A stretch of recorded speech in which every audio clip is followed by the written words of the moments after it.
Ladies and gentlemen, if you could take our seats, please. Thank you.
Ladies and gentlemen, please take the nearest available table.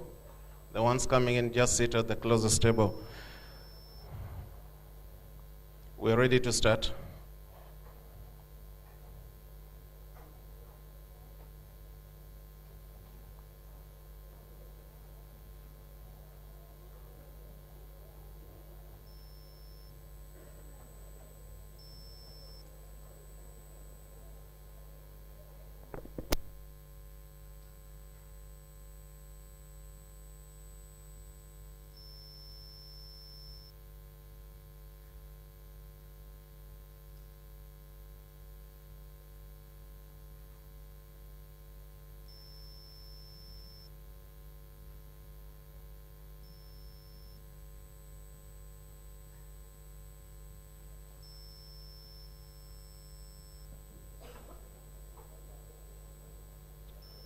The President, South Asia International Baccalaureate Schools Association, Mr. Kaiser Topaishi, Head of School, RBKIA International Academy, Chembur, Ms. Monica Sarang, Head of School, Edo Bridge International School, Ms. Gillian Ashworth, Heads of School, Coordinators, Heads of Department, MYP practitioners, ladies and gentlemen, good morning. I'm privileged and humbled to speak to you this morning on behalf of the RBKIA International Academy and on behalf of the school community to welcome you all to this SAIBSA MYP Job Alike Sessions 2017. Now, in view of the current focus of safety in schools, I would like to inform you of the safety features of this hall. We have 2 exits accessible on stage which lead to a rear fire escape. And we have 2 more just outside the main entrance, and of course the stairs in case of fire. We're not planning to have a fire, but just in case there is anything. And on each floor, we have separate male and female bathrooms. With your back to the lifts, the female bathrooms are on the left, the male bathrooms are on the right, and the symbols are on the door. If you are in doubt, there will be a housekeeping person outside. They would direct you. Now, ladies and gentlemen, these SAIBSA sessions are rapidly becoming the most sought-after collaborative forums for educators in this region. The connections that we make during the sessions, the follow-up that occurs after the event, the joint discussions that continue up to the next session, these are all testament to the spirit of SAIBSA, of collaboration and networking. And this spirit is alive and well. For those attending the sessions for the first time, make this experience count. Follow up on colleagues with more classroom mileage. Share your fresh new ideas with the old-timers. We would especially welcome the technological aspect from the younger practitioners who are just coming in, because some of us old fogies are still scared of mobile phones in class and stuff like that. Maybe the younger teachers might teach us how to use these mobile phones and other technology. Because one day you ban the mobile phone, the next day you want to ban the computer, but We have smart watches too. And they are soon going to have smart jackets, and we don't know what else.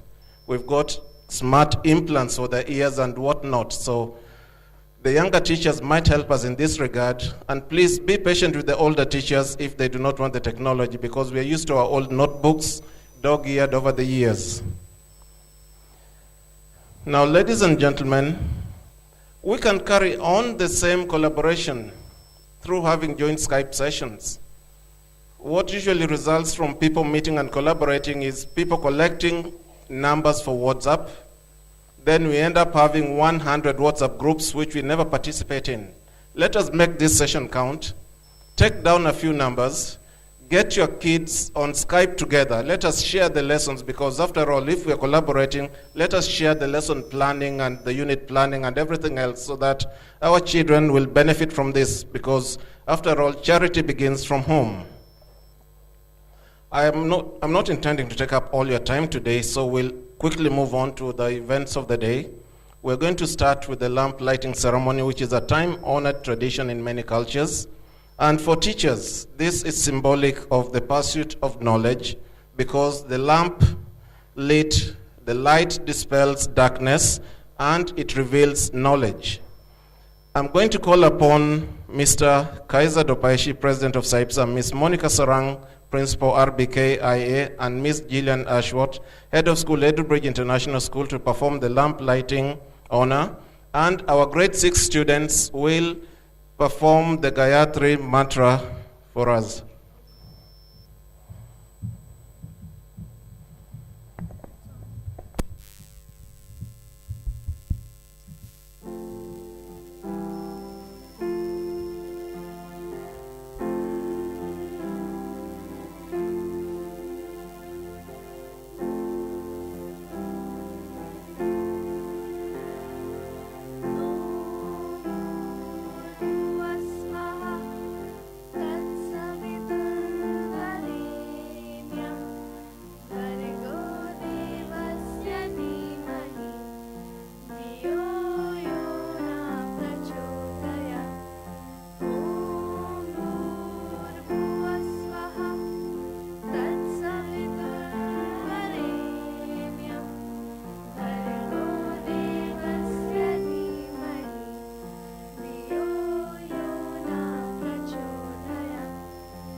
Thank you very much, grade 6.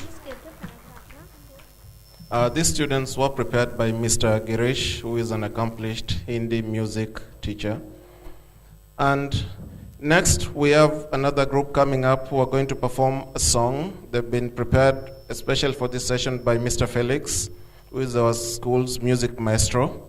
Now, the spirit of SAIBSA is one of cooperation and networking, and today the students have prepared a special performance for this occasion. They have a rendition of the song, Count on Me. It is their way of acknowledging that on behalf of their peers, they are ready to take on the challenges and the new ideas that you will be taking away from this session. Ladies and gentlemen, you can count on MYP students to make your lessons come alive and to achieve our goal of preparing the next generation of teachers and leaders for our global community. Put your hands together for our budding musicians. Janvi and Ria are going to be doing vocals. Urja is going to be doing keyboards. And our guitarist today is Nitika. She unfortunately hurt her leg yesterday, but she said, I'm not going to let down the teachers. I will come in a wheelchair and I will perform for the teachers. A round of applause, please.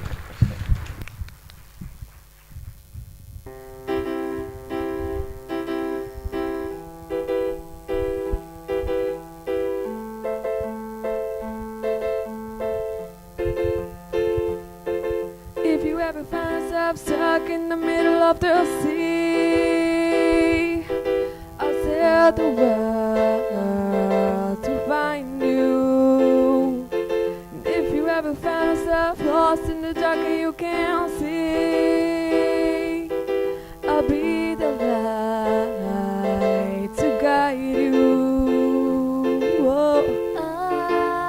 Find out what we're made of when we are called to help our friends in need. You can't count on me like 1, 2, 3. I'll be there. And I know when I need it, I can count on you like 4, 3, 2. You'll be there. 'Cause that's what friends are supposed to do. Oh yeah. Ooh, and ooh, yeah, yeah. If you're tossing and you're turning and you just can't fall asleep, I'll sing a song beside you. And if you ever forget how much you really mean to me, every day I will remind you. Oh, find out what we're made of when we are called to help our friends in need. You can count on me like 1, 2, 3. I'll be there. And I know when I need it, I can count on you like 4, 3, 2. You'll be there. 'Cause that's what friends are supposed to do. Oh yeah.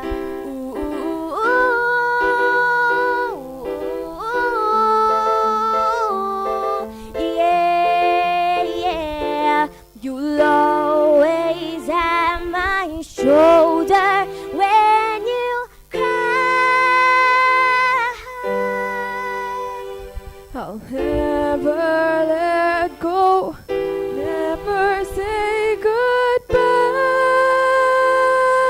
You know you can count on me like 1, 2, 3. I'll be there. And I know when I need it, I can count on you like 4, 3, 2. 'Cause that's what friends are supposed to do. Oh yeah. Ooh,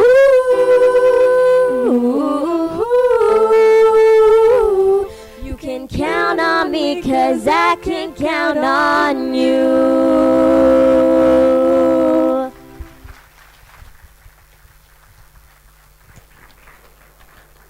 Thank you very much, Janvi, Ria, Nitika, and Urja. You can see that our next generation of musicians will be MYP musicians. And since they're inquiring students, MYP students will be singing to what the society needs. They've got to think, they've got to act, and then they've got to reflect. So you've got to reflect on the song so we know what the song means for us. Nitika will now make her exit from stage. She would have loved to walk off, but unfortunately she's got to be a sister. This is what we need to do for each other. We need to care for one another when we fall. Thank you very much, Nitika. Now, I'm going to call on our head of school, Miss Monica Sarang.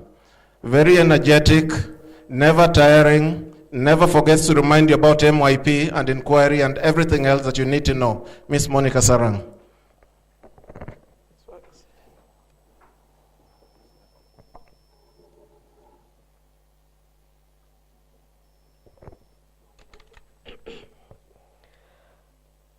Welcome all, welcome to RBKIA International Academy. This year we celebrate our 10th anniversary and we are indeed proud of it. On this occasion of SAIBSA, I would like to thank Mr. Kaiser Dopeshi, the President of SAIBSA, for allowing us to host this prestigious MYP SAIBSA event.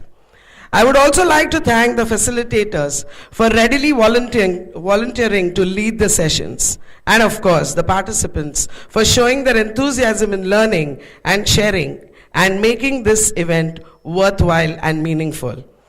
I was reading a toddler's poem on rules of possession, which I would like to share.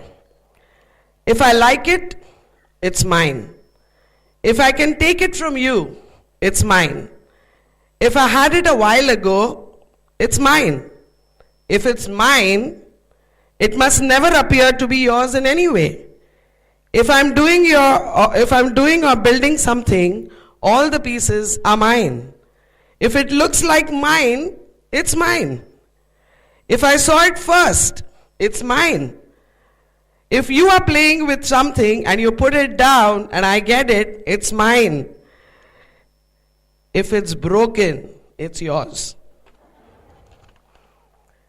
If it doesn't work, it's yours. If somebody blames it, it's yours. Well, we are here today to share our practices, to reflect on them, to take away each other's learning experiences, to better our teaching learning strategies. It's not about yours or mine, it's ours. It's our MYP. Sharing, and I would like to tell you here that this is not a workshop, it's not a conference, it's SAIBSA. Sharing and articulating a better understanding of practices that need to be developed by teachers to excel in the standards set by the MYP IB. So let us share. Thank you once again, all of you, for being here today and spending this Saturday with us after the dreadful rains of yesterday. So welcome and thank you. Before I invite Mr. Kaiser, just a reminder. Our CAS students have initiated no wastage of water and no plastic. That's a drive they have initiated. So please do cooperate by writing your names on the water bottles with the permanent markers which have been provided to you on your tables. Water coolers are on each floor for a refill. Of course, there will be extra bottles in the classrooms. I would now like to invite Mr. Kaiser to please come up on stage and say a few words. Once again, thank you all for coming.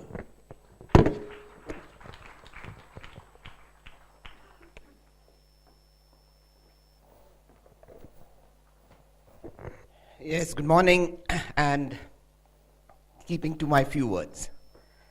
Right. As has been started, the sessions started with the idea that it's about collaboration. And so what we see here is that when you go down to your sessions, please note that all need to share some practices. And unlike a workshop, this perhaps will work when you all collaborate together. Right? I'm sure you have questions, and questions do have answers. Problems do have solutions, but those problems which defy solution, we have to learn the art of managing the problem.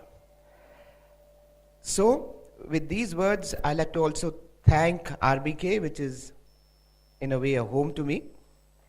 Thank you for the school to actually come together. I'm sure we will have many more thanks coming our way. As you go ahead, just keep in mind that when you go back, it's time to reflect also about the way in which all of us have put our efforts, our focus, because we love what we do.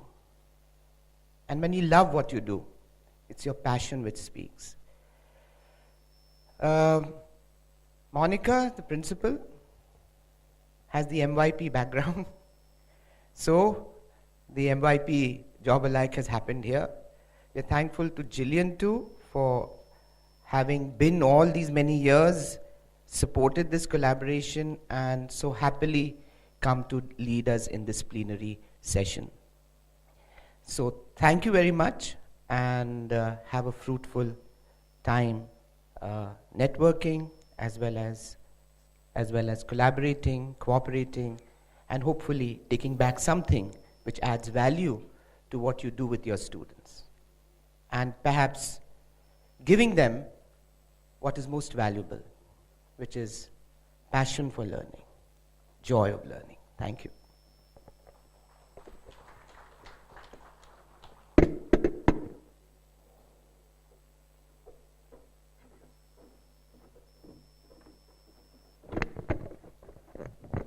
Thank you very much, Mr. Kaiser, for those kind words. Next, we're going to invite Miss Vidya, who's going to come on stage and give us a few housekeeping tips before we move on to the next session. Thank you, Mr. Duke. Good morning, everyone, and a warm welcome to RBKIA. I'm here to share some important information with you all. First of all, internet connection. Wi-Fi will be available throughout the day.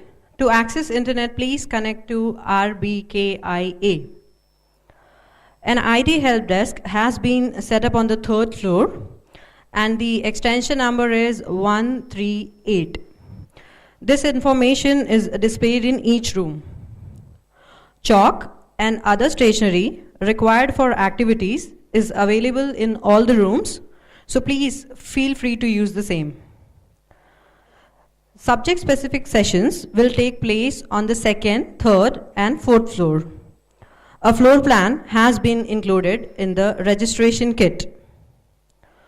We will have a short break for tea and coffee after the first plenary at 10:15 a.m. Counters have been set up on 3rd and 4th floor for the same. We will break for lunch at 1:15 p.m. and this will be served at the same place where we had breakfast. Afternoon tea and coffee will be served in the rooms. Closing ceremony, certificate distribution will happen here at 4:20 p.m. Please feel free to use the staircase if the lift waiting time is too long. Also, it is a recommended health hack. Please turn off your phones or set them on a silent mode before we start with the session. I hope you will have a very fruitful sessions today. Thank you. Have a nice day.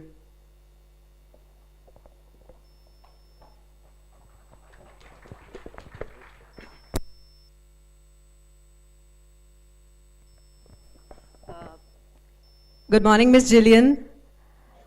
Now it's your session. Ms. Jillian will start with the plenary session. We have first plenary session on global context.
Hello. Sounds good.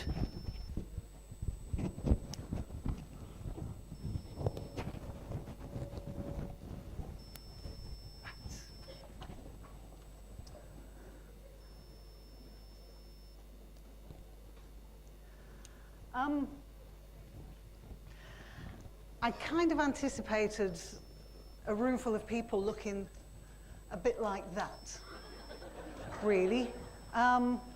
And it seems I've got one actually, even if I put my glasses on, maybe. There are going to be a lot of slides in this presentation. It's on concepts and inquiry. And I thought I'd also just start with a little bit of music to cheer everybody up, but also to allow people, if anybody can't see right at the back, there are seats closer to the front. There are odd seats around tables here. And of course, there are these very scary seats right at the very front here. So those of you who are true IB MYP risk takers might like to think about coming to the front as well.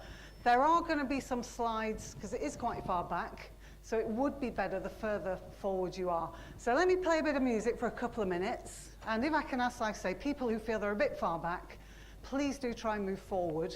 And maybe if you're at a table where you've got a spare seat, you can just put a hand up so that people can see where the spare seats are. There's one here I can see, and one or two over here, okay?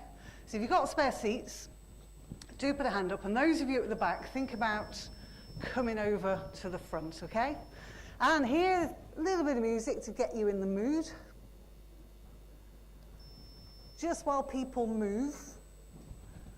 Again, can we get some sound?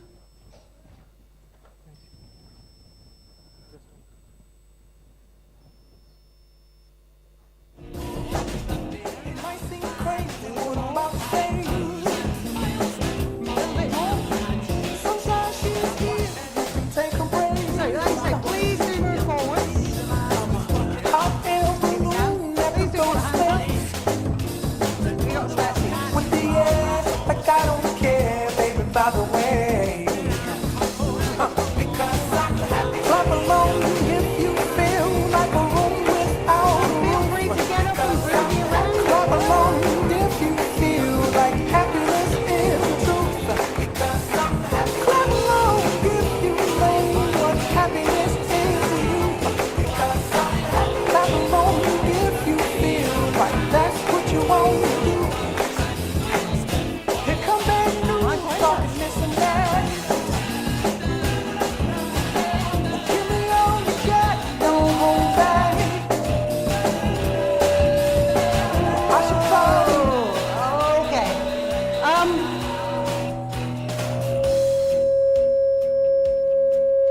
When I'm lonely, well I know I'm gonna be the man who's lonely when I'm too. And when I'm dreaming, well I know I'm gonna dream.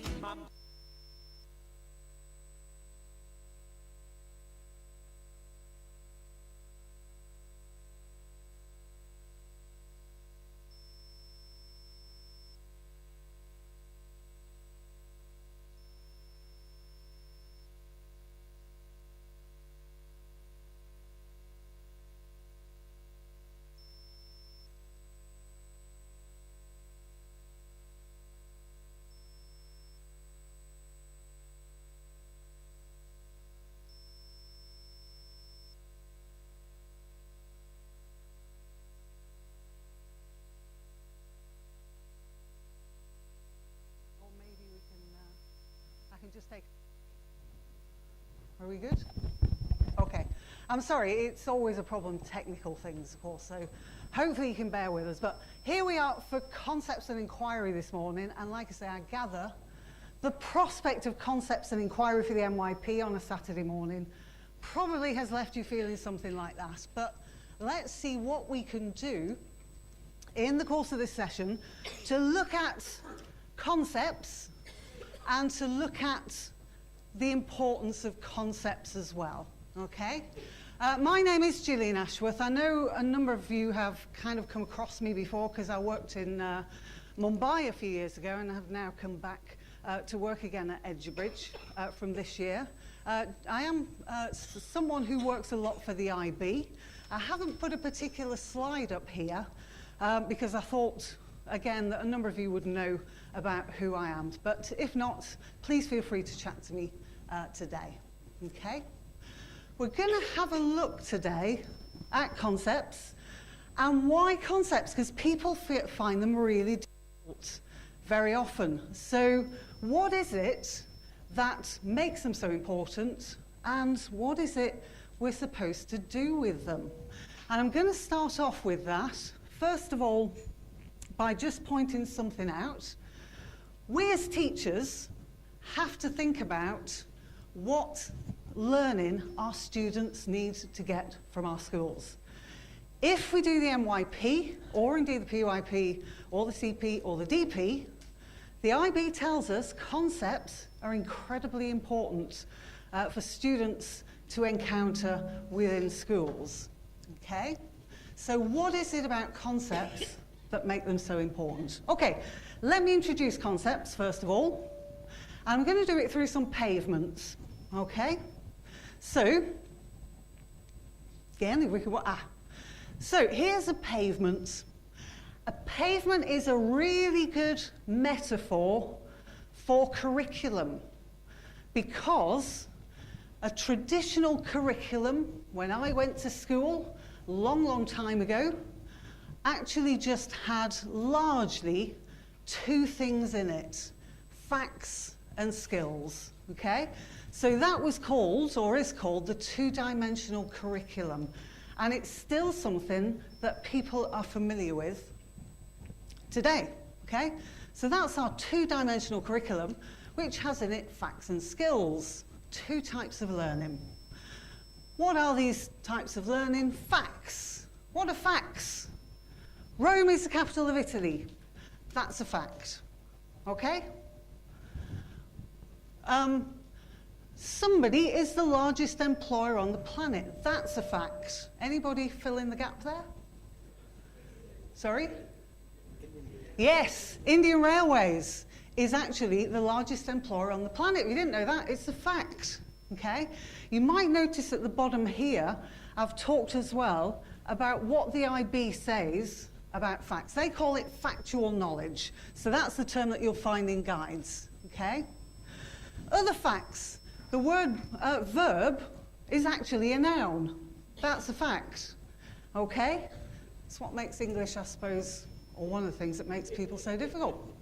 Here's another fact. It's impossible to hum while holding your breath. Okay? Try it.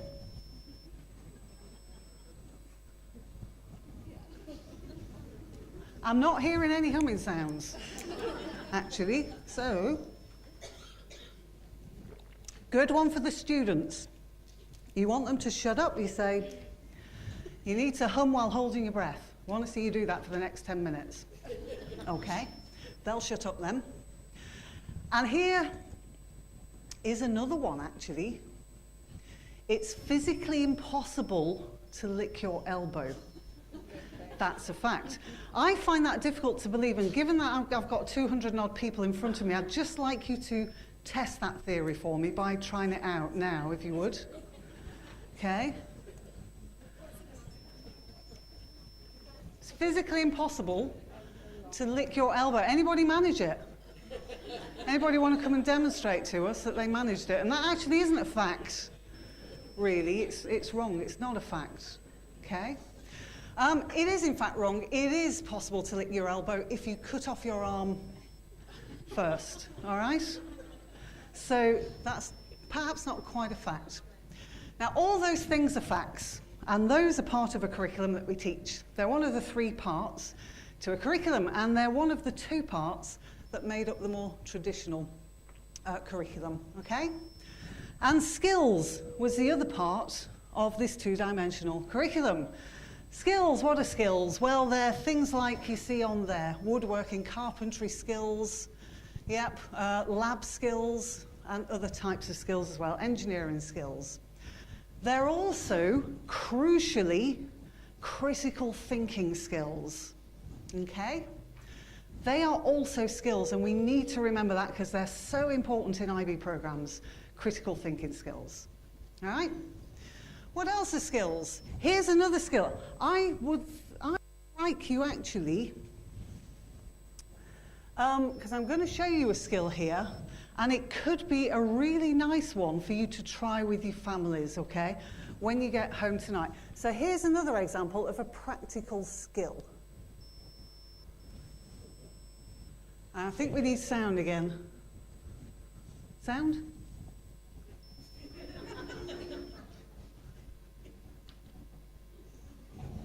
We got sound?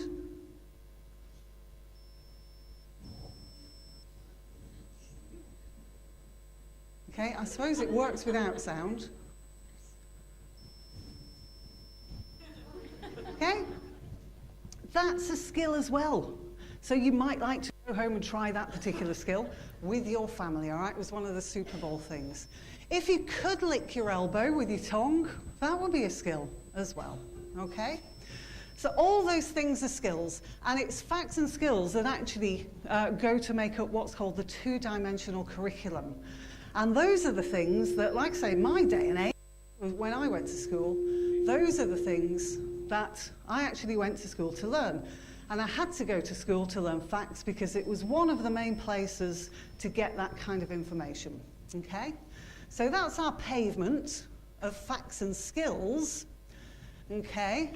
Now, if we add concepts to that, concepts are not new, they've always been around, but what we're doing now is putting more emphasis on those and looking at them much more directly, okay? And if we look at it in pavement terms, this is actually a flat pavement, but you can see there the three-dimensional art makes it look as if it's a three-dimensional, it looks like it's a swimming pool in the middle, okay? Concepts do a very similar thing to our curriculum. They suddenly give it much more depth and far more layers and make it much richer. So concepts are the third dimension, not new, but they must now be much more directly addressed, okay? And if you like that pavement art, that again is a flat pavement, okay, with Batman and Robin. So, concepts, that's what they do to our curriculum. They're a really important part of that curriculum, okay? Why suddenly have concepts become so much important? Well, one of the researchers at the back of the IB's conceptual-based approach is Lynn Erickson, a lady I think some of you probably... Can you just put your hand up, actually? Because I know she was in Mumbai this year, wasn't she? Yeah? Just put your hand up, but those of you, if anybody went to that, because probably a few of you did. Yeah, so you'll know who she is. And she, of course, is at the back of a lot of the conceptual work for the MYP. And this is a quote of hers, okay? Information today is a click away on a computer keyboard. So therefore, what are we spending our time in the classroom on? Are we going to spend it on facts that students can look up in 2 seconds, 5 seconds, or whatever, okay? If you've got a mobile phone with you, just kind of pick it up and put it in the air for a minute. All those of you got a mobile phone with you at the moment, you just hold it up like that, okay? One of the housekeeping notices was about the Wi-Fi. So you've all got access now to the World Wide Web, to the internet, and therefore, if I wanted to ask you a question like, what is the capital of Italy, or whatever, you could get it straight away. Kids don't need to come into school now to learn facts because they're all over the internet, all right? And it's a bit of a waste of time. So we, therefore, have got to move on, like I say, to other things and put more emphasis on things like concepts. So what is there in our curriculum, in our MYP curriculum? Learning within a subject, this is from the MYP Principles into Practice. The objectives of any subject state the specific targets set for learning in the subject. Your MYP objectives in your subject guide are the learning which the students are trying to get from your classes twice over, because we have to hit those objectives twice in 1 year, okay? That's what they're trying to get from our classes when they come into them. It's the subject objectives. And what's contained in those subject objectives is the three-dimensional curriculum: factual knowledge, conceptual knowledge, procedural knowledge is actually what the IB calls it. But in easier terms, it's those three things, okay? Factual knowledge, conceptual understandings, and skills, all right? And don't forget what skills involves. It's not just the carpentry or the IT skills, it's the thinking skills, the higher level critical thinking skills in particular, all right? So if you go to your subject objectives, we've all got 4 areas of those. Okay, that's what you'll find in there, and you might like to do that today. or back in schools, and just have a look and see if you can work out which bit of your objectives. Here's math, for example. All our objectives, we have 4 areas, and we have individual strands within those areas. And you might like to have a look at those at some point and see if you can work out what things come under facts, concepts, and skills. And I'll warn you now, some of them overlap, okay? But that basically is what we're teaching our kids: facts, skills, and concepts. So, these concepts, what is a concept? It's one of those words that often people are not that sure about. Yeah, we know it, but what is a concept exactly? And what do we do with it? Well, a concept represents an area of understanding. It's not factual knowledge, it's understanding. And this is an area of learning that's actually a little bit more difficult to kind of do with students, facilitate, and to assess and things like that. We can test what they know very easily. What is the capital of Italy? Rome, tick, yeah? Understandings are actually rather more difficult. So concepts can be a bit worrying because they are a more complex thing, okay? But Lynn Erickson, she actually gave, I think, about 5, but those 3 quite useful. Factors in the definition of a concept. They are, sorry, I'm obviously wandering over there. I'm trying not to get in the way of this as well. That's why I'm not on the stage, by the way, because I know it's... okay. Yes, because I know it's quite far back there, so, yeah. A concept is, she says, timeless, universal, abstract, okay? She also said it's 1 or 2 words and they share characteristics and so on and so on. But those 3 things are actually quite useful to remember when we're dealing with concepts. And the thing about concepts is that because they're timeless, they exist everywhere. Because they're universal, they exist everywhere, okay? And they're also abstract. We can't grab hold of them like a table, for example, okay? But you can probably see from the fact they're timeless and universal, concepts are going to be relevant at any point, okay? And we might ask the question, as I'm going to do in a little while, about whether that's the case with facts, yeah? If we teach a fact to a student, is it going to be relevant to them at all times in all places? But concepts are, all right? So let's just check out whether we can spot a concept. It's timeless, it's universal, it's abstract, okay? So topic or concept. If you think the next word is a concept, I would like you to punch your fist in the air and say, yeah, concept! All right? So, are we ready? Identity. Come on, yeah, concepts! Thank you very much. It is. What about culture? Yeah, concepts! Oh, wait a minute. What if it's that kind of a culture? A yogurt culture? Or in a Petri dish? Yeah, a culture that we come up with in sciences. Is it still a concept? Monica's saying, no, no, no. By the way, I'm glad you made that speech, because if this presentation doesn't work, it's yours, all right? Okay, these cultures, why are they not concepts? Culture is a concept if we talk about, you know, the thing that kind of defines different people, if you like, the traditions and all the rest of it. But if it's a culture in a Petri dish or it's a yogurt culture, why is that not a concept then? It's not abstract, absolutely, okay?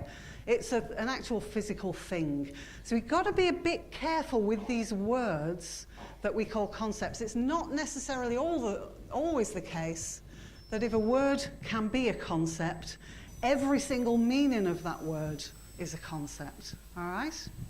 What about India? Is it a concept? No, it's not, because it can't be universal, because it's here, right? It's here, and it's not in America, and it's not anywhere else. So India is not a concept. What about conflict? Remember, it's, yeah, concept! Because we need to wake up. Yes. It is indeed a concept. Power. I like the way some of you at the back there, the power, yeah, it's a concept. And yeah, we love our power. All right, power to the teachers. Absolutely. So, power is a concept. Oh, but what if we're teaching them about plug sockets? The most thrilling thing we can possibly teach them about plug sockets, yeah? Is it a concept then? No, it's not. Okay? So like I say, always think about the timeless, the universal, the abstract as well. Plug sockets are not abstract until you can't find one when you need one, of course. They're very abstract then. Dinosaur. No. No, it's not a concept. Could it be a concept?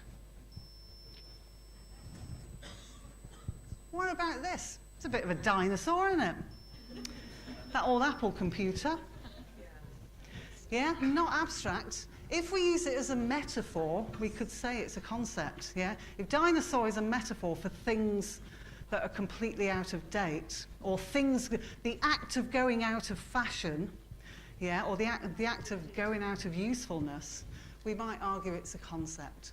So we need to be a little bit careful about what we talk about with concepts, okay? So, what might we teach? Oh, I'm sorry, a little one extra one there. What might we teach them? Because now we think we know what concepts are about, but what is it that we're actually going to do with them? Okay? How are we going to put them in our curriculum? Now then, when we teach, we're looking quite often at things that we put into our curriculum. And when, if I were to ask probably most of you, bit of an assumption, but probably most of you, okay, talk me through some things that are in your curriculum, you might well come up with things like this, okay? If you're a language and literature teacher, you might tell me the books that you're teaching. Individuals and society, you might tell me the topics. PHE, you might tell me the sports and so on, okay? And those are all examples, actually, of topics, and often we start here with our topics, yeah? So, what do we teach? Well, we teach MIS, graffiti, product packaging, whatever, statistics, etc. Those are our topics, and we need to teach those, yeah? Concepts does not mean that we take all this stuff away. That is not what concepts are about at all, okay? We often start off with that list, though, of possible topics that we're going to teach and that we've got to actually cover. And of course, the IB now, with the e-assessments, actually give us a topic list if we do e-assessments. All right, so we're going to cover subject-specific content. We're going to cover topics. But a lot of that stuff is actually going to be factual knowledge. That's where our factual knowledge will come, okay? Sorry, I'm going to keep walking. I know some of you kind of, as I walk across, I see people going like that, kind of like that. So I'll keep kind of wandering to kind of distribute the frustration with me. All right? So we're going to have topics, and we're going to teach factual content within those topics. And actually, that's where most of the factual stuff that we teach will happen. It's going to happen when we teach our students about the topics. Okay? Now then, where do concepts fit in? Where do skills fit in? Again, a number of you might be familiar with this. This is Lynn Erickson. Can you just put your hand up if you know about Lynn Erickson's structure of knowledge? Because I'm hoping it's quite a number of people. Okay, quite a few. Lynn Erickson came up with the theory of a structure of knowledge. And if you remember, the IB calls everything knowledge: factual knowledge, conceptual knowledge, procedural knowledge, all right? Facts, concepts, and skills.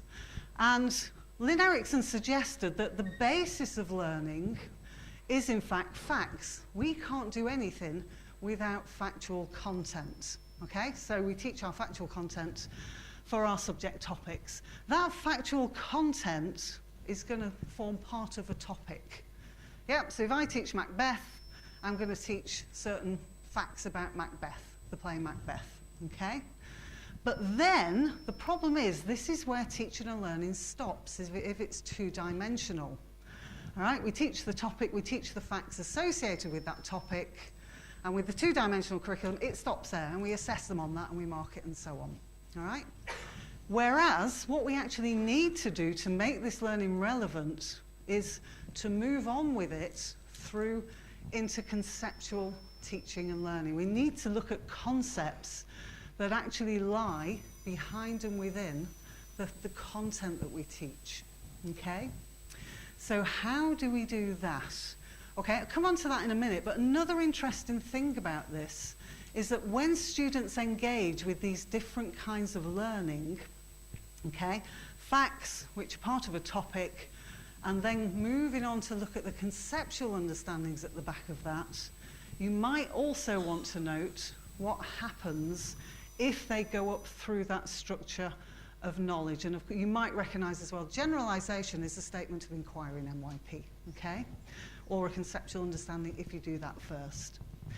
So, but as students move up through this structure of learning, what are these? What's happening here? Because they move up through these as well.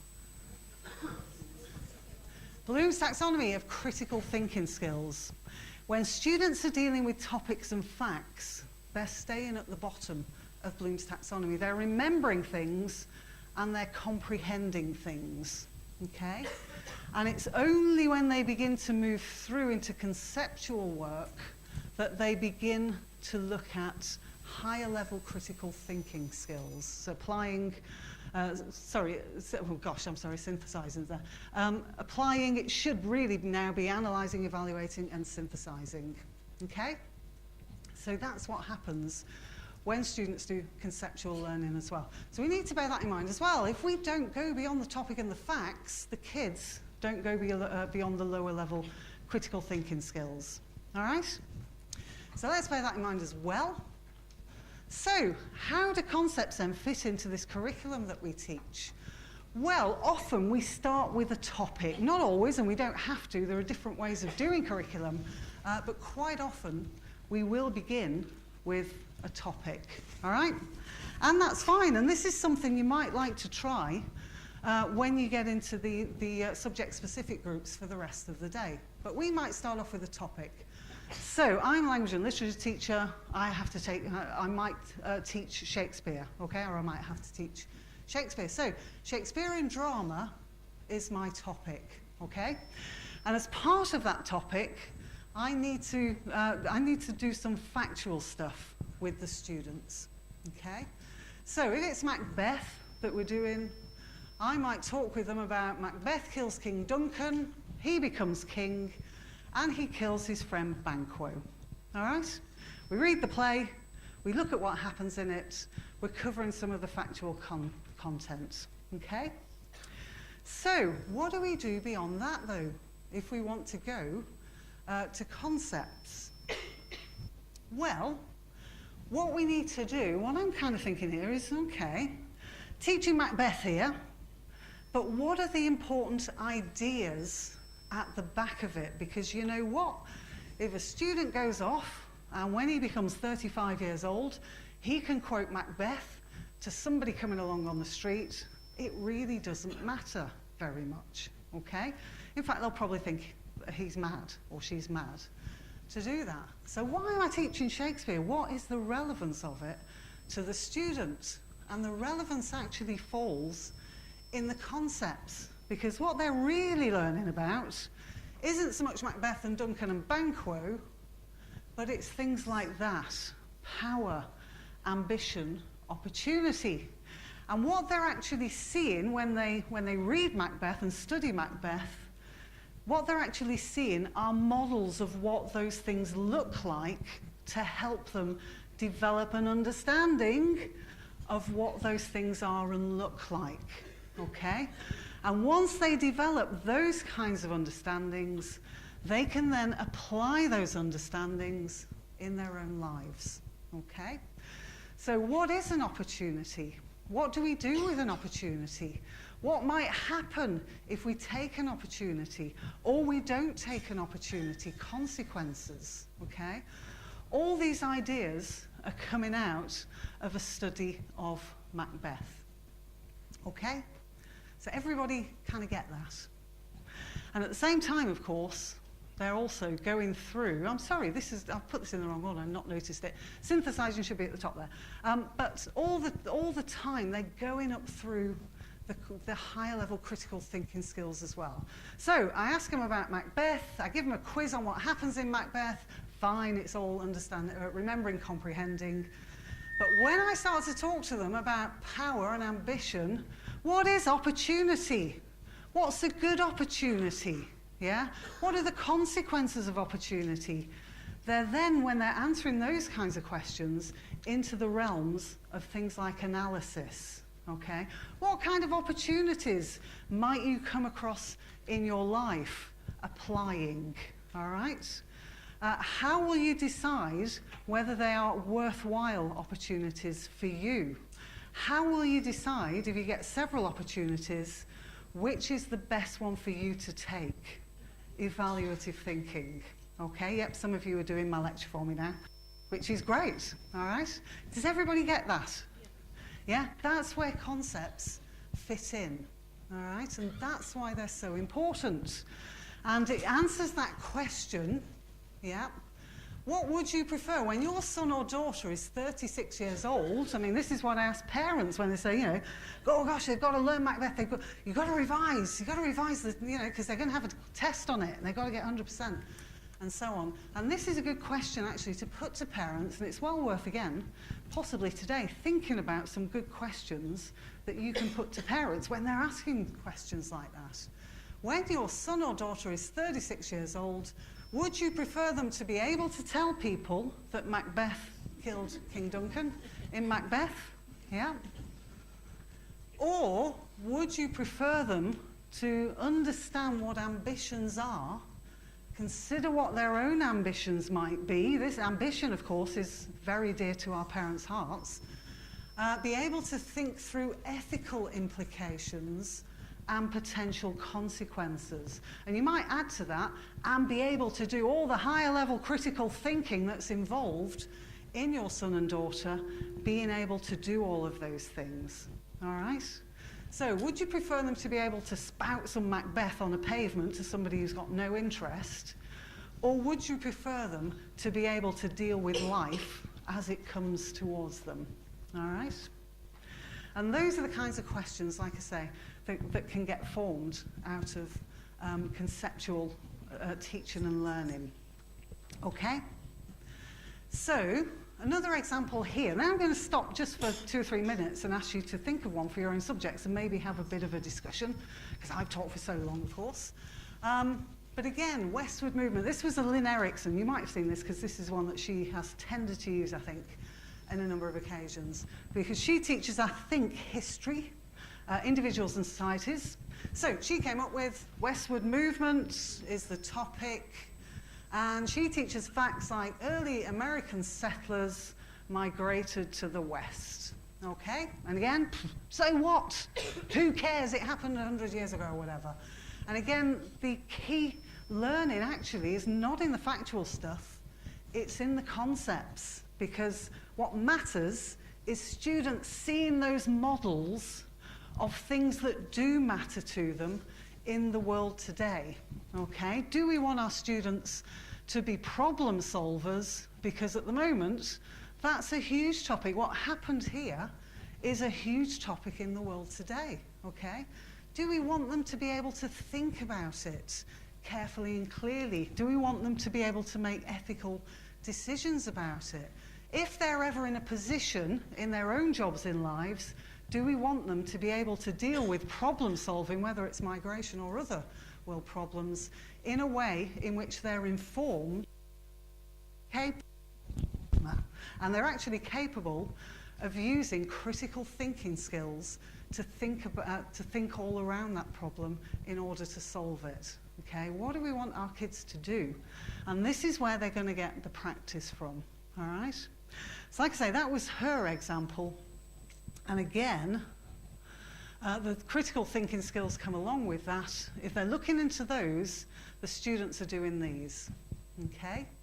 And the generalisation, we'll probably come to that this afternoon because global context of this afternoon, but the generalisations are how the IB asks us in the MYP to try and bring in the concepts into our curriculum. Okay?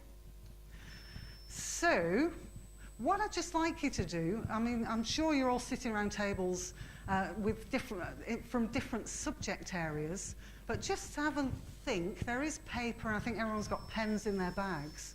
But just for 2 or 3 minutes, can you have a think in that order? This is usually the best order to do it, about a topic that you teach within your subject area.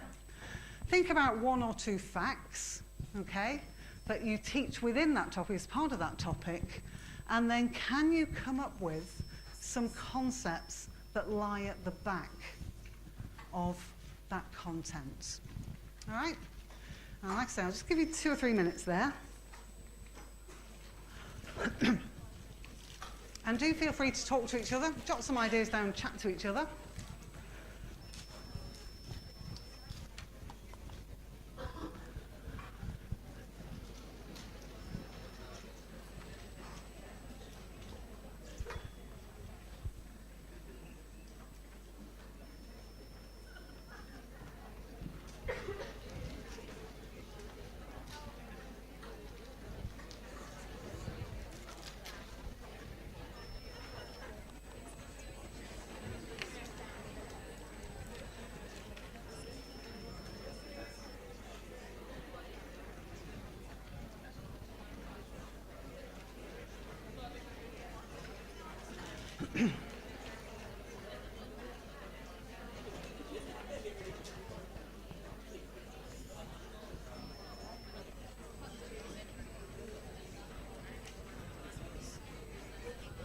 We're not looking for the... That's what I'm into.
Sorry?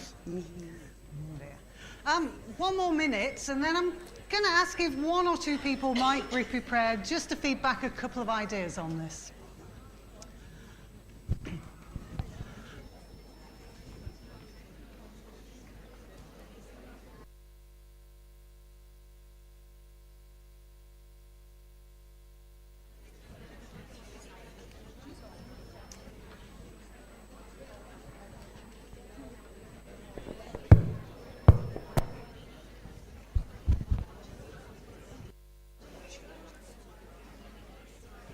Okay.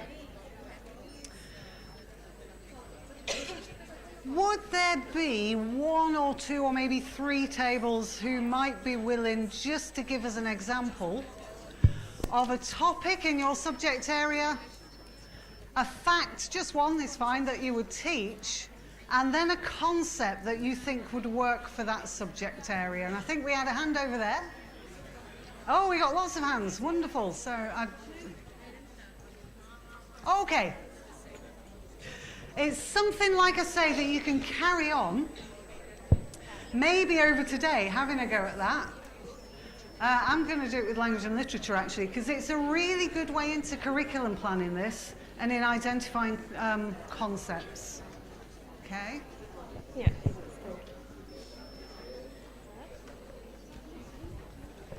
Okay, sorry, can I just ask everyone to... Can I just ask you all to have a listen? We can carry this on today, and hopefully you might go back to school and do a bit of this in departments as well. So, Yes. sorry, So- can I just ask everybody to have a listen to our colleague? So we have a science topic as an example. The fact that we have come up with is that carbohydrates are broken down into simple sugars to provide energy. Under topics, it falls into it falls under nutrition, and the concept that we came up with was transformation, a transformation of nutrients from one Yes. form to another. Yeah, absolutely. Really good example there. You can see that content basis there. Thank you very much. Yeah, and then what's at the back of it? Transformation. That whole idea of transformation. And questions come up. What is it? What's a good transformation? How do we...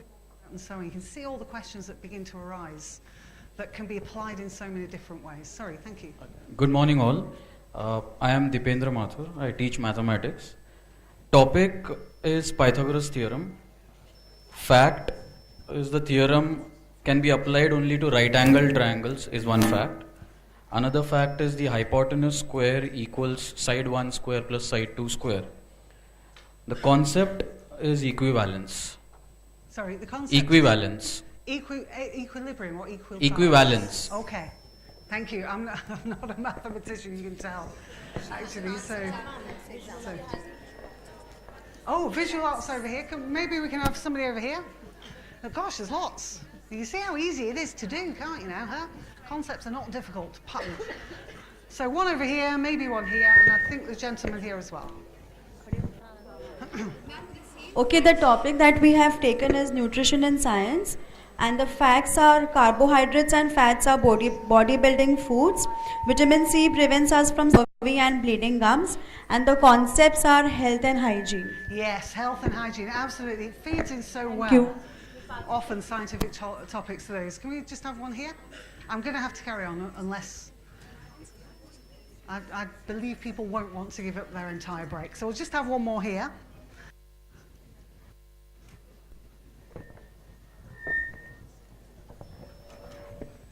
Good morning. Here I am sharing the example of visual art.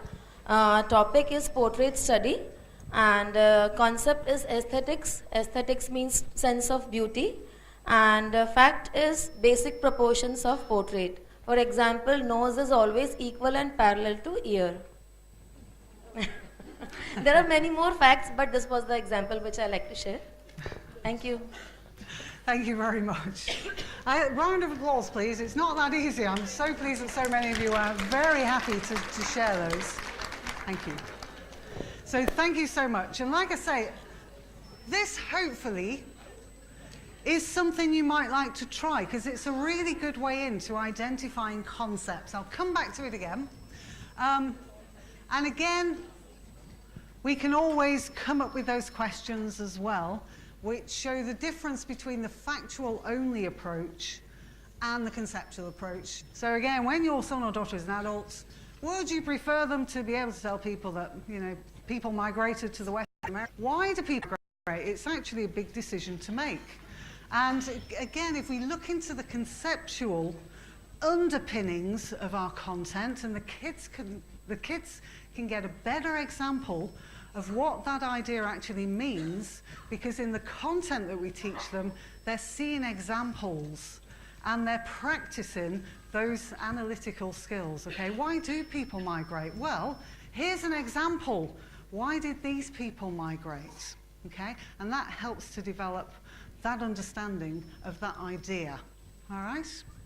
So, concepts are pretty important. I hope we've kind of recognized that.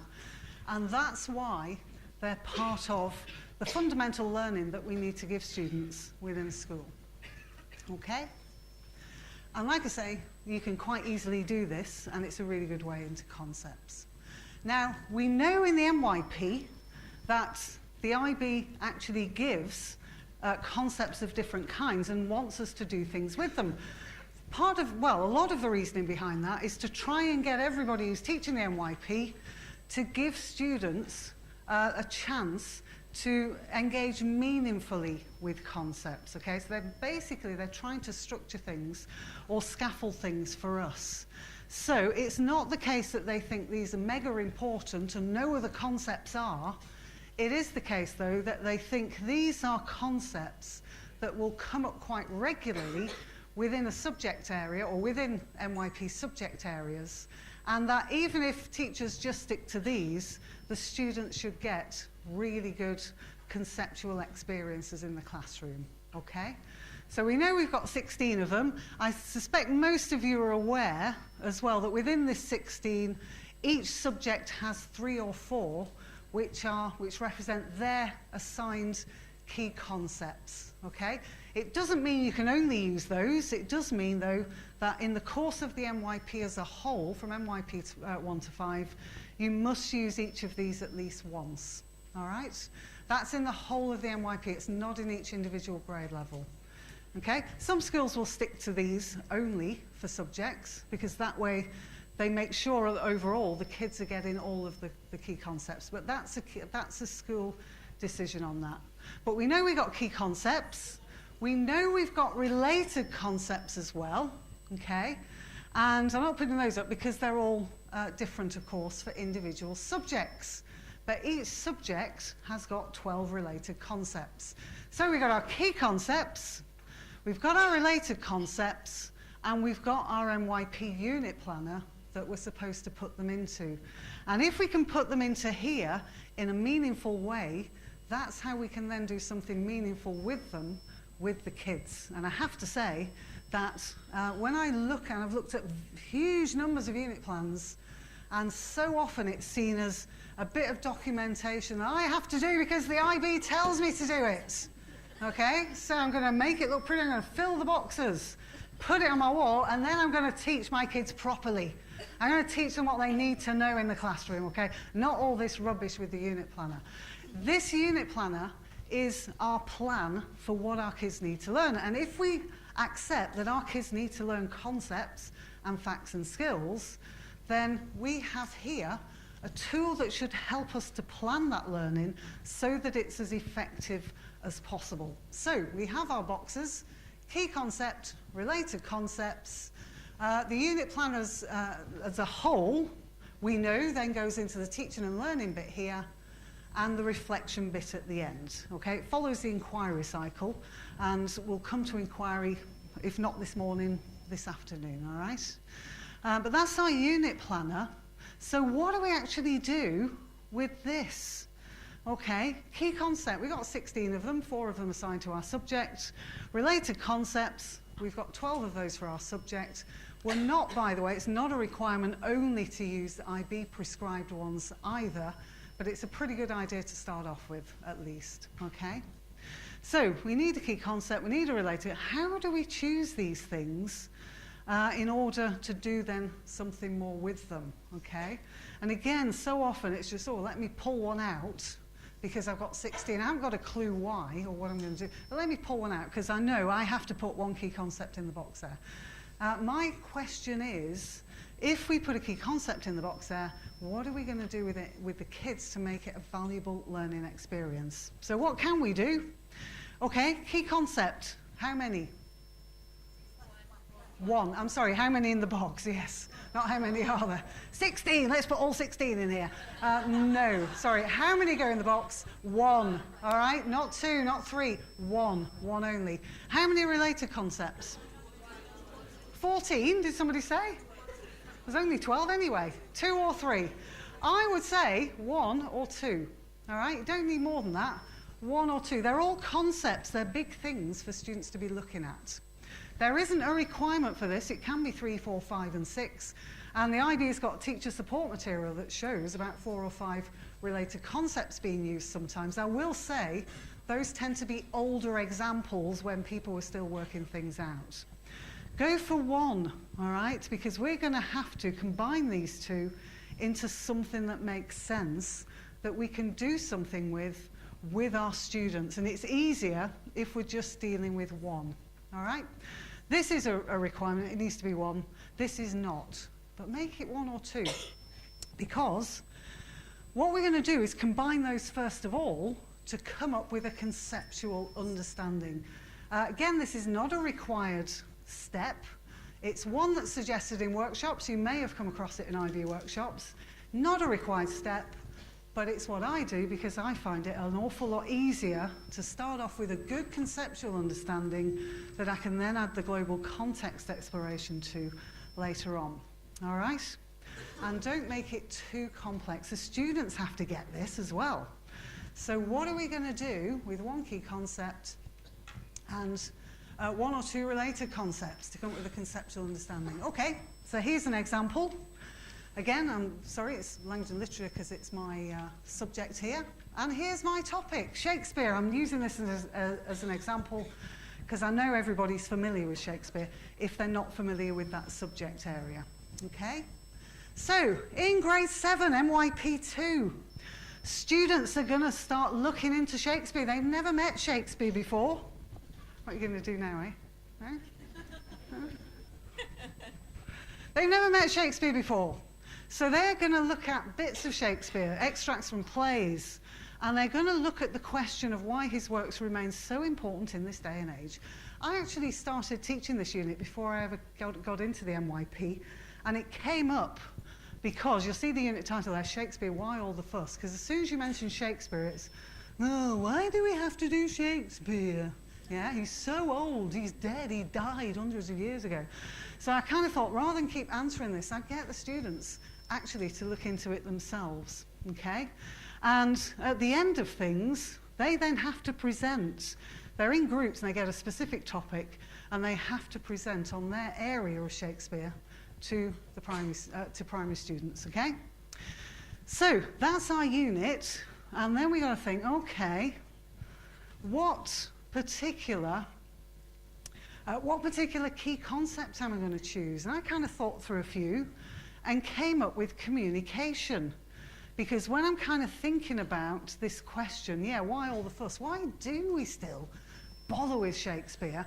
And one of the reasons is that he was such a great communicator, which is why his plays still get put on, still get translated into lots of languages and so on, and people are still interested, okay? Lots of reasons, but one, he's a great communicator. And the students, one of the things they're trying to get from coming to school is a really important life skill, and that's being a good communicator, okay? So they can learn something about what good communication is through looking at Shakespeare and by practicing some communication skills themselves in this unit, okay? So my key concept, therefore, was communication. Okay, what do I want the kids to know about what's important, do you think, for students to think about in terms of communication? What about communication? Okay, I've got communication there. So what do they need to know or think about? Types of communication. Yeah, how do we communicate? Let's start thinking about how we communicate. And what else? The impact, yeah, okay. How they can communicate well. That's the fundamental question. So what is it, if they're going to communicate well, what do they need to think about when they are in the act of communicating? Well, I look at my related concepts, okay, and I kind of think, okay, what out of these things, these are the related concepts for language and literature, okay, I'm thinking about effective communication. What do they need to think about to make it effective? Audience, yeah. Context, purpose, they're all parts of effective communication. Now, I've got a 6-week unit here, probably, and I've got grade 7, and I'm likely to come back to this topic again. So I don't need to do absolutely everything to do with effective communication here. I can focus on specific things. And for me, I'm thinking audience. They need to be aware of audience, yeah? How does audience affect what makes communication effective, okay? I'm going for a job, all right? You're my boss. I'm going for a job interview, or you're my potential boss. Knock, knock, come in. Hiya, mate. How you doing? Huh? Here's a job. I'm really interested in your place. I want a job. Yeah? So let's talk. Let's chat about this, yeah? Effective? No, it's not, is it? Okay? For some of the students, they really do think it is, but... And when you say, you know, okay, what's effective communication talking with a teacher? That's a very dangerous question, all right? How do you think it's effective? You haven't done your homework. What's the way to effectively communicate with me? Okay, you'll get lots of answers to that. Some of them you may not always like, but there you go. Effective communication. So audience is one thing, and style as well is the other, all right? It could be purpose. And in another unit, somewhere else, it's going to be purpose, all right? But I can't cover too much, so it's style this time, because I'm giving them a particular audience, and if they go onto stage in front of primary school students and start talking about Shakespearean language, the primary students are not going to understand them. So style matters as well, okay? And we can talk about style as well. So that's what I'm kind of thinking of that I want the kids to get out of this. So I then choose audience and style because we can look at those as well, all right? And then I have to put these into a conceptual understanding statement. And this is what I came up with. It took a while. It's not a quick thing to do. It took a while. Effective communication depends on adapting aspects of style to the audience. Okay? So that's what I actually, like I say, came up with for that. And it takes a little while, this. But do you think it's something that's worthwhile the students looking at in this unit? Is it worthwhile learning, do you think? Do we think that? You're kind of looking at it thinking, gosh, what's that teacher doing? They've got a load of rubbish in that class. Or is it effective? Is this going to be effective learning for my students, do we think? Yeah? Okay. And can the students understand that? They might need me to, you know, we are going to discuss it, we're going to unpack it. But is that a conceptual understanding that they can understand? They know what it means. Okay? And that's the other thing to think about. The conceptual understanding statement that you come up with, the kids need to get it as well. All right? And again, one thing to be aware of, these are not that easy. It looks great when you've got one there, and hey, it makes sense, and gosh, it looks so easy.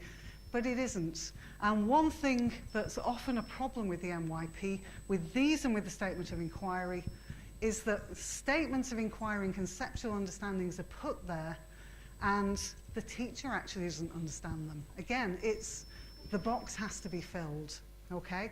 So I've got these concepts, let's shove them into a sentence, make sure all the words are there, even if it makes no sense whatsoever at the end of it.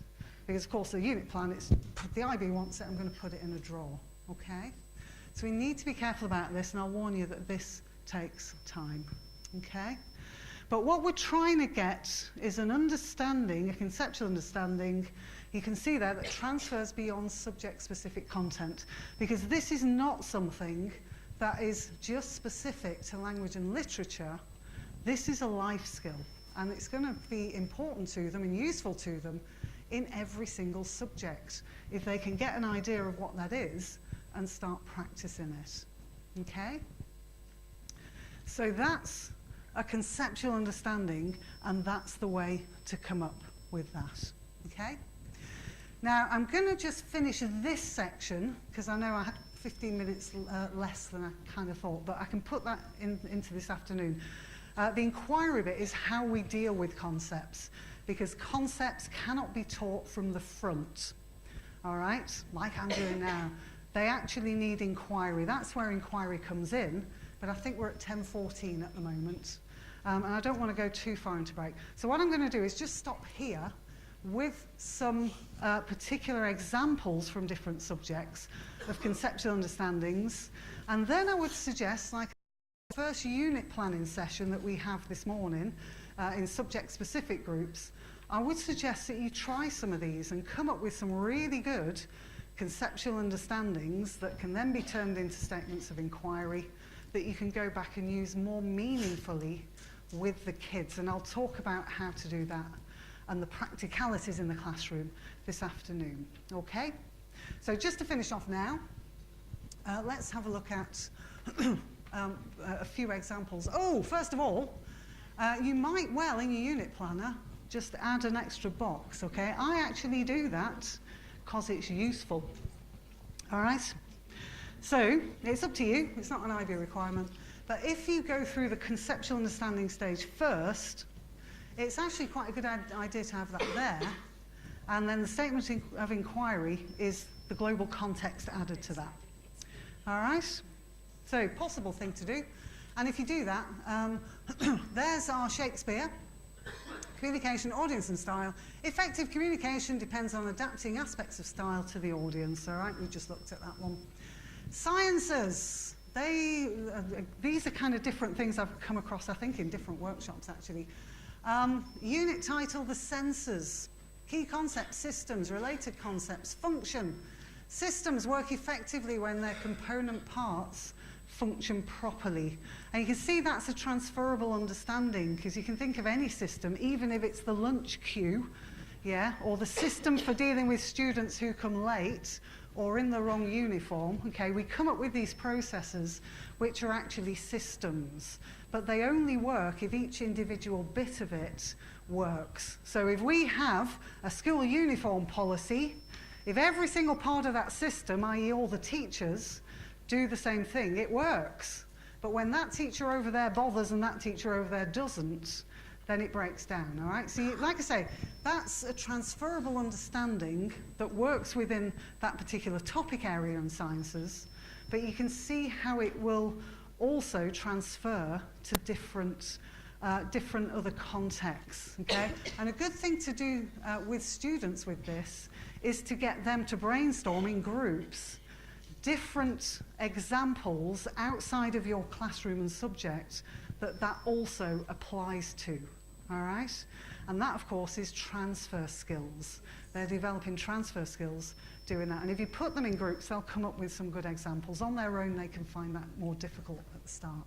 Okay?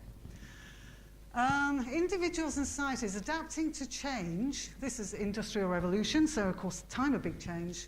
Adapting to change depends on adopting a positive attitude and disposition.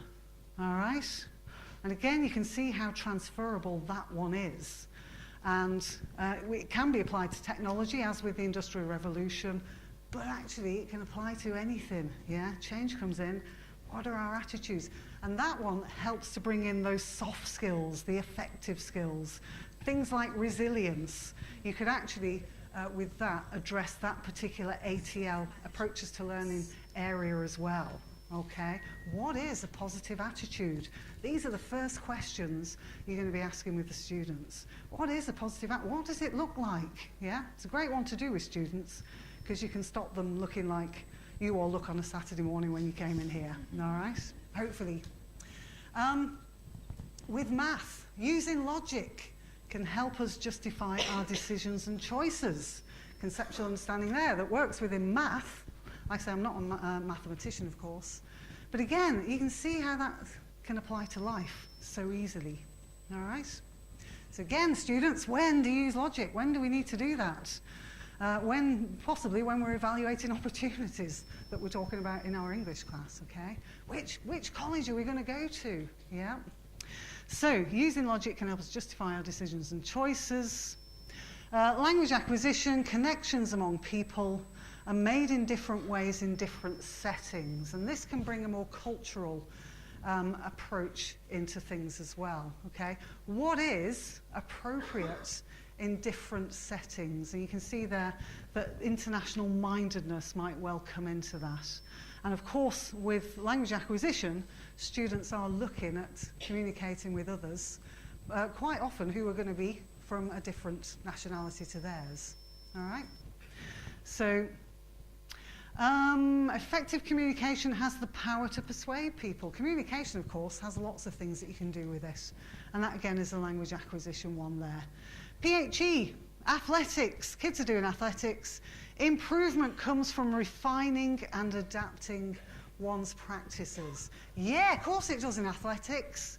But where isn't that the case? Where else might the students look to improve through refining and adapting their practices?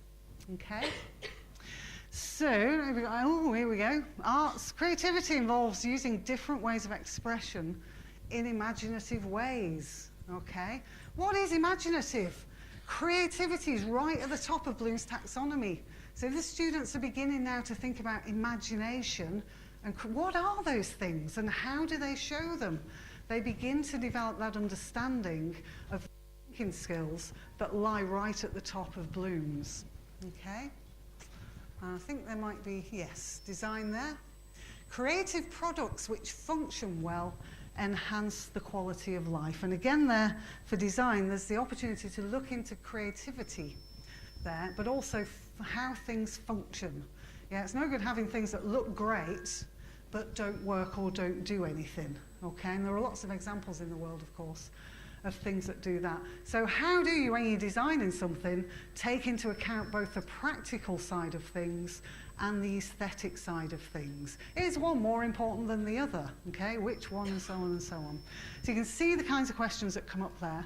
And like I say, hopefully you can see how these can be unpacked by a teacher and understood and addressed by students as well. Okay? So I'm going to leave things there just by reminding you of this, because like I say, you might like to have a go at this.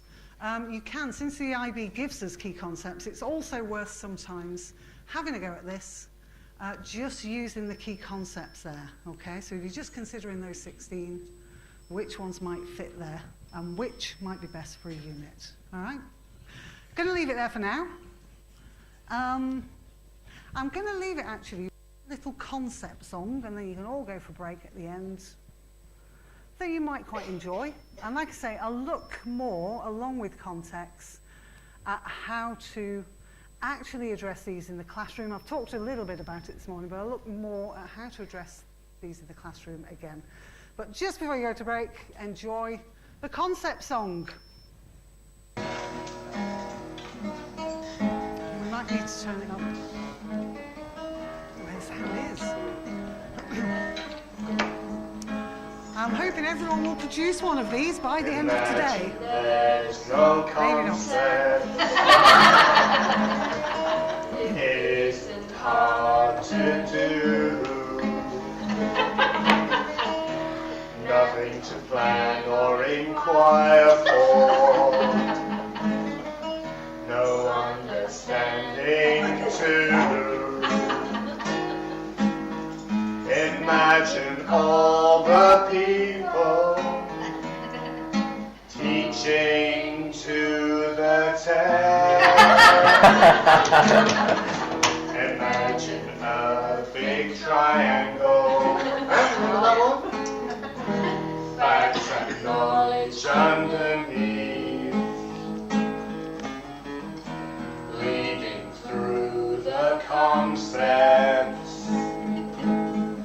The amount of learning beggars believe. Imagine all the learners asking, what is it like? You may say I'm a dreamer, but I'm not the only one. Yes, it's true. I hope someday you will join us. Now that concept-based learning has begun.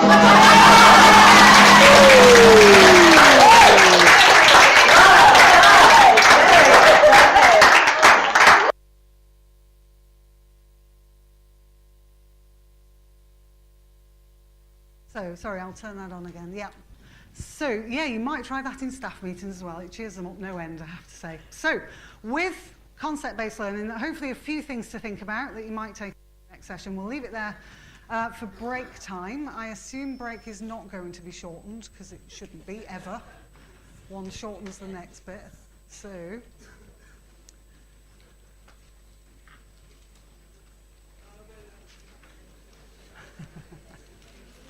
can I borrow this?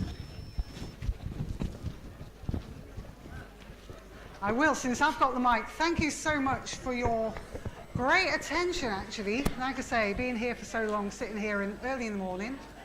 And I think Thank you so much, Ms. Gillian. Yeah, hopefully I'll see you all for the last session as well this afternoon. Okay. Sorry, can you just wait a Teachers, minute? if you Just could wait settle 1 down, minute. please. We've got some important information for you. Teachers, settle down, please. The concept isn't over. And I'm sure John Lennon is standing in his grave. Yes, I do. I'm going to apologise invite John Ms. Lennon Vidya to fans. come and give us a few more instructions on where we're supposed to be and who's supposed to be where so that we can move out in a more conceptualized manner. Thank you. Thank you very much, Ms. Gillian, for accepting our invitation and sharing your best practices with us. I'm sure there are many here who have finally seen how to make the concepts clear to the students. It is indeed clear that we should strive to be lifelong learners. It was wonderful, informative, enjoyable, and indeed helpful. Thank you. Thank you very much. Now we move on with the breakout sessions. I request the facilitators to lead their groups to their respective rooms. Second floor, Mr. Rajesh Kargutkar, Ms. Kavita Sukhani, and Ms. Rumadi. Facilitators for arts, please proceed to the primary library on the second floor.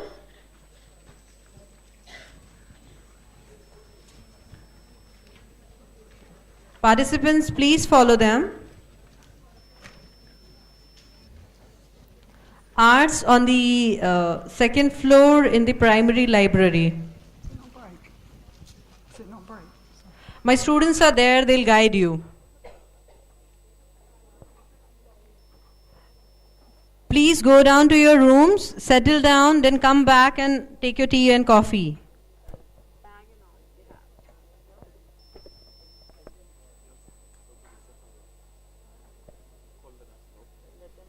Shorten our session. We've got 1 hour and 15 minutes.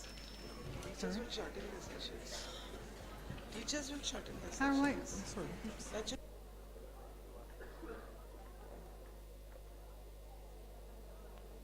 Thank you very much, Arts Group.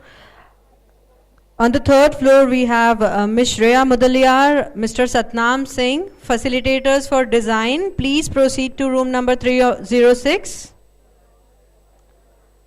Design participants, please follow them.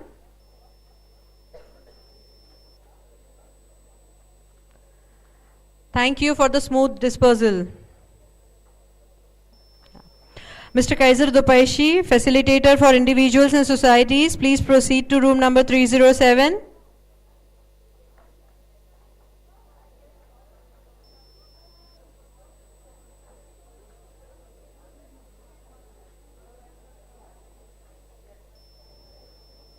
Ms. Monica Sarang, Mr. Prashant Kamle, Mr. Deependra Mathur, Dr. Ashok Modi, facilitators for mathematics, please proceed to room number 308 on the third floor. Mathematics participants, please follow your facilitator.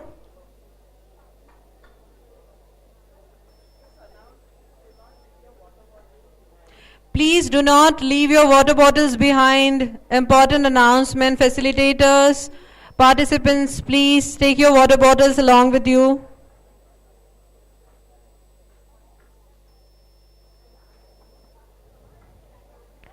Ms. Zoha Khan and Ms. Kasturi Bagwa, facilitators for language acquisition, French and Spanish, please proceed to room number 309.